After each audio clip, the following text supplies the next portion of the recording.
Welcome to Tom Strong Reviews. Here we have the Imperial Veterans Expansion Pack for the Star Wars X-Wing Miniatures game by Fantasy Flight. In this video I will perform a detailed unboxing showing you the full contents in close-up detail with zoom-ins on the ships and all the cards so you can see and read all the text. As with all of these expansion sets, they come in two halves. You get half the box full of cards and tokens, which I'll slide out and just quickly tip out the way. Let's move the packaging so you can see what I'm doing. And the other half, the all-important figures. Now, the plastic that the figures are in are always double-sided, very good, grippy plastic. And you need to slide this two parts apart so you can absolutely keep this all intact. Now you need to be a little bit careful because Fantasy Flight do a great job of putting these things in containers that are going to keep them in snug. And you can see by the fact that even shaking this box, none of these figures came out loose. So you've got to find the knack to help release them. So the TIE Bomber nice and easy, tipping it out from its top. The TIE Defender, just using my feel here, does feel quite snug. Okay, so we're going to flange the opening just a little bit with the backs of our index finger and thumb. And as you can see, once you unhook this wing part from inside of the actual packaging, and I'm actually going to focus on the packaging just so you can see this, there's just this very small lip here. I'm going to turn the packaging over now. So on the inner part, and it's this here that holds the figure in place. And if you can just, by widening the package in the right orientation, that really does help free the figure with no damage at all, and you don't need to then cut the packaging because I know some people like to keep this intact to store. Here's a quick overview of everything that's inside of the box, including a set of rule sheet and components. There are some new rules included, as well as Mission 17, which is a base invasion where the Rebels and Imperials have relays sighted on various asteroids on the map. And the Rebels and Imperials face off. They've got special disruptor bombs. Yes, both the Rebels and Imperials have got disruptor bombs in this game, and they need to destroy each other's relays. Whoever gets to destroy them first wins. The great thing about Mission 17 is that the Rebels get to play a TIE Defender. That should be fun. And those of you particularly observant will notice right at the back there, hiding behind the TIE Bomber, there's actually a tractor beam token. Let's get into the cards in detail. Let's have a good close-up look at these new ship paint jobs. Obviously they're existing ships. Let's focus on the TIE Defender first. It's beautiful red, very reminiscent of the paint jobs that you've got on these TIE Advanced ships. So very nice crimson colour going on here. Now looking at a stock TIE Defender, you can see it's exactly the same ship model. Fantasy Flight have done this a few times now where the Ace or Veteran packs that come out very much are just a different paint job or coloration going on, and certainly adds a lot more character to the ship, but at the end of the day you are just getting an additional ship of the same figure and mould, and there's absolutely no difference at all. Don't get me wrong, I really do like the new colorations and patterns, and it really does help add some character and personality to the board. Okay, now onto the TIE Bomber. Now I actually think the TIE Bomber's better. It's more subtle. There's only a few white stripes here and there, and there's a couple of white stripes along the wings, both on the outside. There's a few little bits underneath again that they've highlighted in white, as well as a couple of points here on the, let's say, the ordnance half of the TIE Bomber. And again some white striping on the top there. Just going to bring in a stock one because it's also grey rather than blue, so the Imperial Navy is often this blue-grey, but certainly this time you've got a much greyer ship, and really nice for it, but I particularly like it. So there's the white stripe, really does stand out, and again you've got exactly the same model, the same mould, the same ship, but a really standout, distinct pattern and coloration going on here. So there are the two new ships.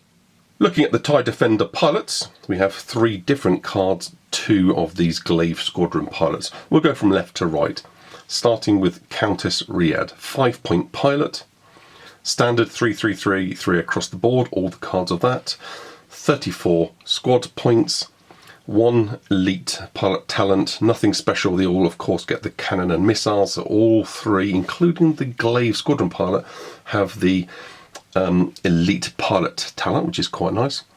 Special ability of Countess Ryad is when you reveal straightforward manoeuvre, you may treat it as a K-turn manoeuvre, and it's a may, so you can elect how to use this.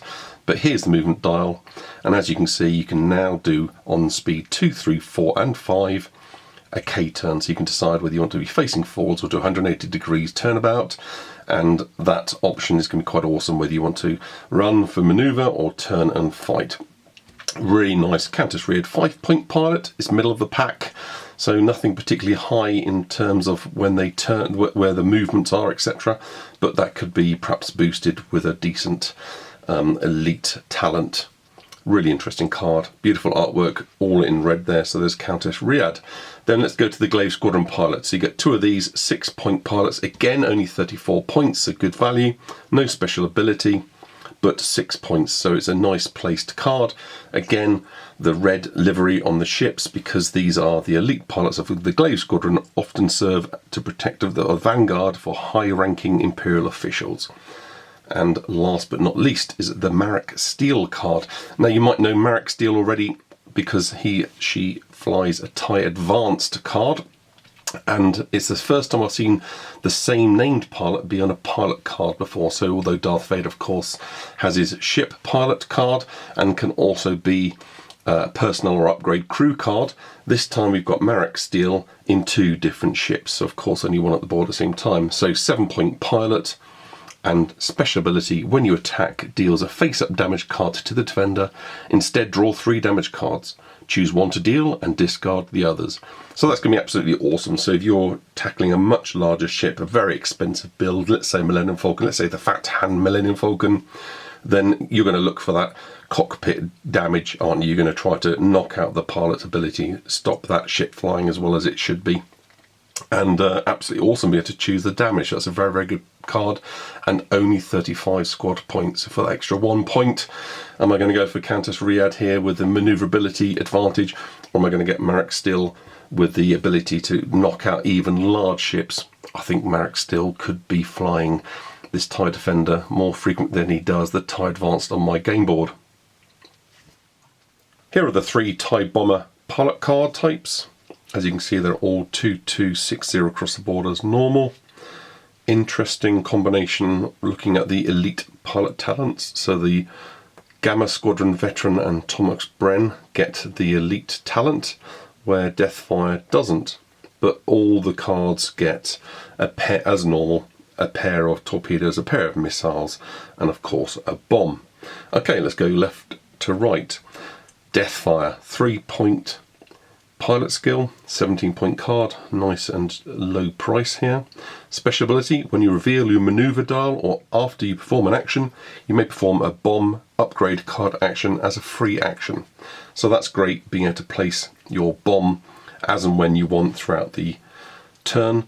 And at 3-point nice and low means you get to do this at the right kind of phase within the manoeuvre. So for a guy dropping bombs, brilliant card.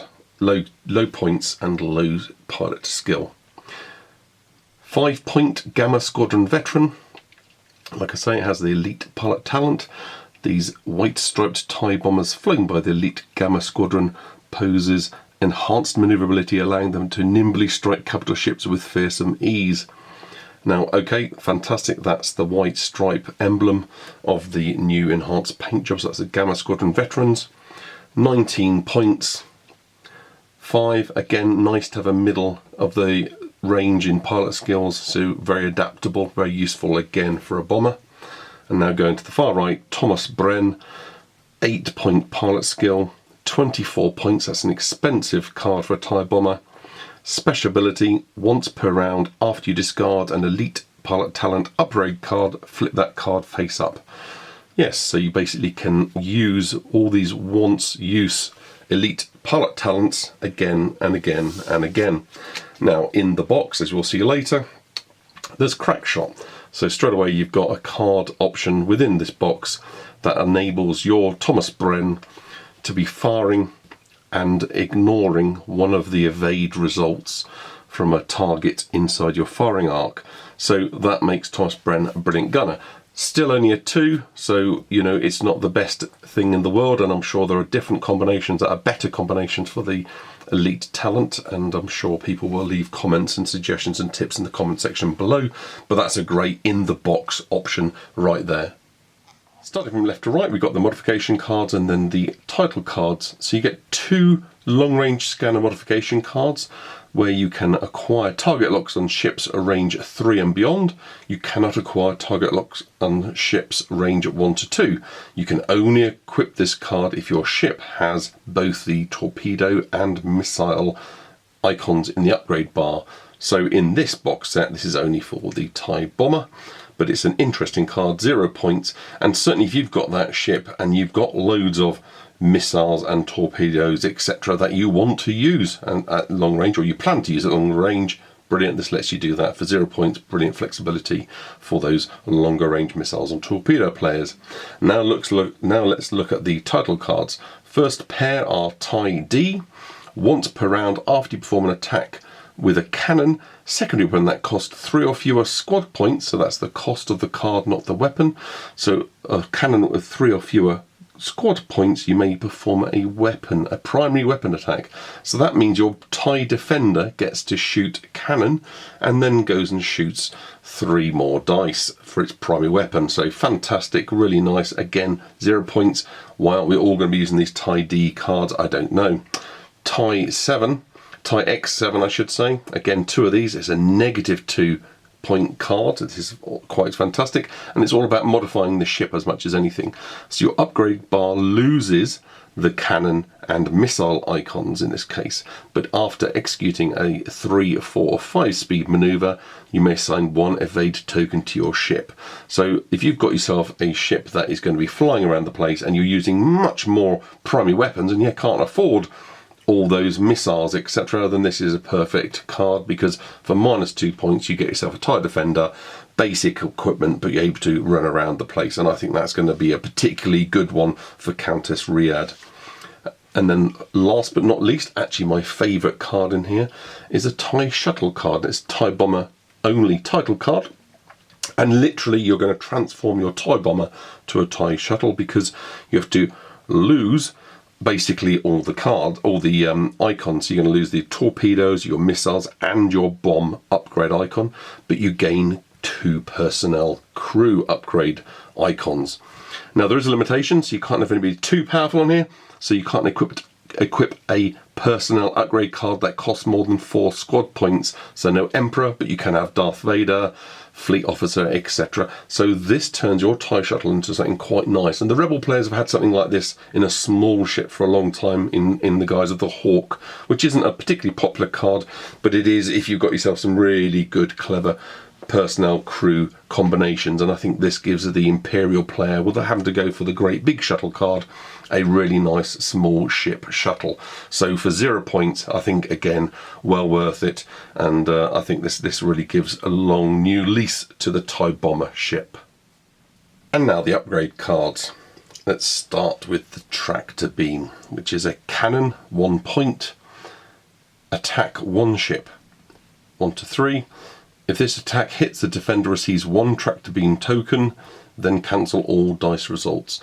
Now, if you're not familiar with the tractor beam, because it's the first time this has come out in a non-Scum and Villainy pack, then I'll go through the rules later on. Okay, Systems Officer, Imperial only, it's limited.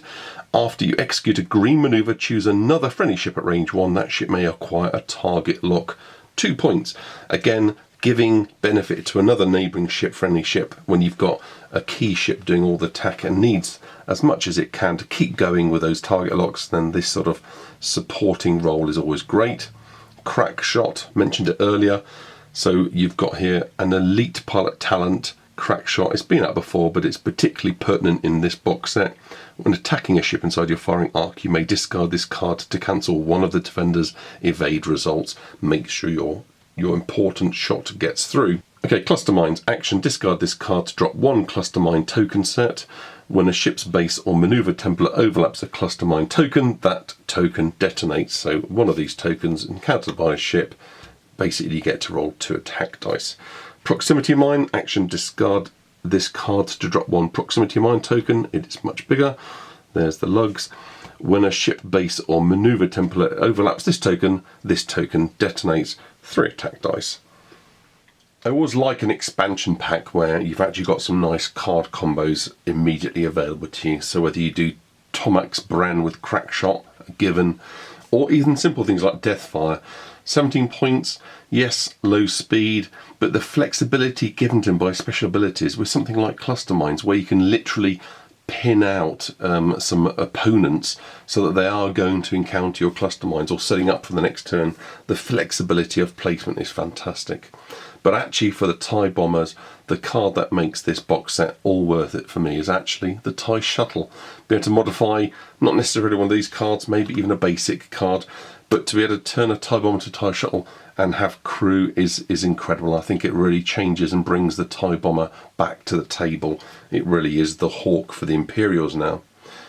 Looking at the TIE Defender, there's some really good ones here. Imagine Countess Ryad with the TIE X7 title card.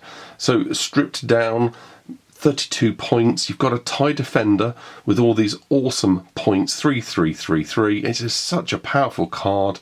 Middle point pilot, being able to fly around with all that extra evade, that's just absolutely incredible. So Countess Ryad with the TIE X7 I would do every time.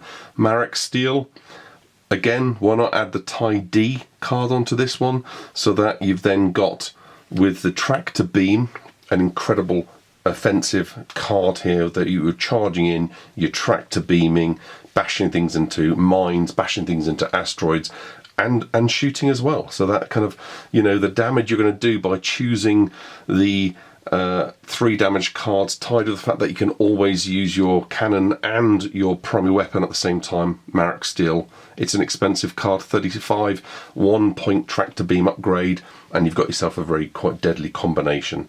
So some really good things in the box. And I think this certainly is what makes the expansion pack. It's not just having some extra figures to give you full big squads with some interesting colours, it's also to give you some very new combinations. And like I say, the TIE Shuttle is the one that actually makes it for me, surprisingly enough. Let's just go through the tractor beam rules. So this is the first time that tractor beam's been in a Imperial expansion pack. Up to now it's only been available through the Mist Hunter expansion pack in the Scum and Villainy sets, and not everybody has gone for those. So 3 attack dice, range 1 to 3. It's a cannon, only 1 point. Now assuming that my TIE Defender has now managed to hit this X-Wing, it means I've now applied a tractor beam token. Now you can actually apply a token to any size ship, but some of these rules, as we'll see, affect only small ships. So you could use this on huge and large ships as well, but the main damage, pushing and pulling effects are only a benefit to small targets. Okay, so a ship with at least 1 tractor beam token assigned to it follows the special rules during these phases. During the combat phase, the agility value of that ship is reduced by 1 for each tractor beam token to a minimum of 0. So therefore, if you did also have a Mist Hunter or multiple ships with different tractor beam cards, upgrades, you could have multiple tractor beam tokens on any one turn, reducing your agility down to as low as 0. During the end phase, you remove all tractor beam tokens from the ships, so they're not persistent. Okay, however, this is now only applying the small ships. The first time a small ship receives a tractor beam token each round, the opposing player may choose 1 of the following effects. You've now got a choice of 2. You perform a barrel roll using the 1 movement template. The opposing player selects the direction of the barrel roll and the final position of the ship. Or perform a boost using the 1 movement template again.